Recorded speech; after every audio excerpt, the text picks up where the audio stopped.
গরমের দুপুরে সবজি দিয়ে রুই মাছের পাতলা ঝোল আর এক টুকরো লেবু খেতে কিন্তু জাস্ট ফাটাফাটি। তো চলুন দেখে নিই। প্রথমে কড়াতে সর্ষের তেল গরম করে আগে থেকে লবণ হলুদ মেখে রাখা মাছগুলোকে ভেজে নেব। মাছগুলো এরকম লাল হয়ে গেলে আমরা তুলে নেব। ওই একই তেলে আমরা শুকনো লঙ্কা জিরে ফোড়ন দিয়ে দেব। 2-1 সেকেন্ড নাড়াচাড়া করে নিয়ে ওর মধ্যে দিয়ে দিতে হবে লম্বা করে কেটে রাখা আলু আর পটল। আলু পটলগুলো লাল করে ভেজে নিতে হবে নাড়াচাড়া করে।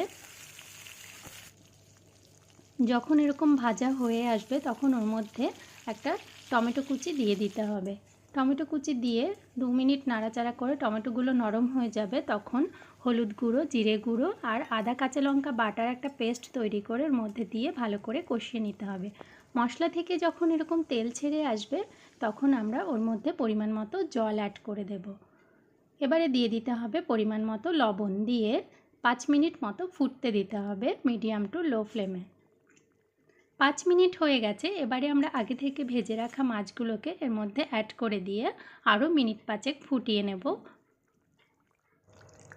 মিনিট 5 হয়ে গেছে, আমাদের রান্না অলমোস্ট ডান। এবারে নামিয়ে নিয়ে আমরা সার্ভ করে দেব। দেখুন কত সুন্দর, খুব কম উপকরণে তৈরি হয়ে গেল গরমের উপযোগী রুই মাছের পাতলা ঝোল।